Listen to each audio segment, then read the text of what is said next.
Siguro yung most valuable lesson I learned this season is that there is a limit to what a coach can do.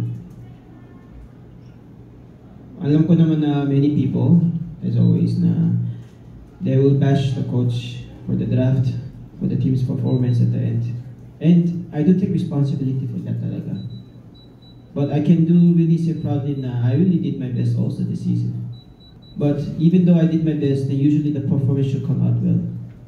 But what I learned this season is that there is a really limit to how much I can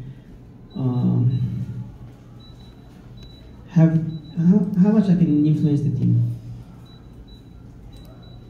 This season really felt like I'm just trying to move a very big boulder na mabigat.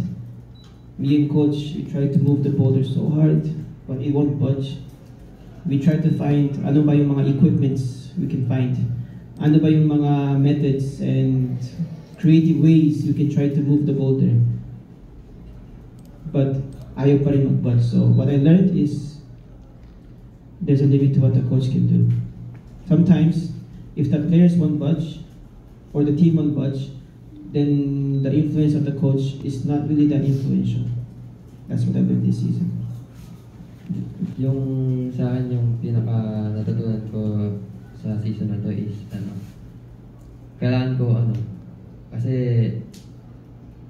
sa totoo lang yung siguro naging malaki lang yung mataas lang yung tingin ko sa sarili ko, and hanggang sa hindi ko na napapansin na mas may mga players na nagpa-practice para mas lumakas sila, and ayun, yung naging resulta is parang ang taas na tingin ko sa sarili ko, pero nare-realize ko na sa huli na ako na pala yung nasa pinakababa. So kailangan ko pang ulit ibalik yung hindi ko kailangan ibalik, I mean kailangan higatan ko yung mas ginagawa ko dati, and based on my experience is ayun, nandun na rin ako sa part na naka-experience na ako sa Ladona yung mga ambience. So kailangan ko na lang maging mas matured pa, para hindi ako naging mas komportable, ganun.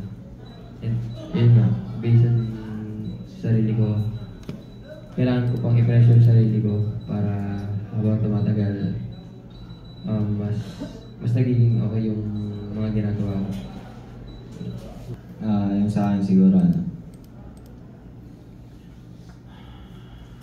gawin lahat ng isa't isa para mag-fit in. Kahit gaano kahirap, kahit gaano hindi kasi dapat in a long run magtatagpo kayo na tipong parang one team talaga kayo na magdidikit kayo sa isa't isa, hindi yung palay. Yun lang.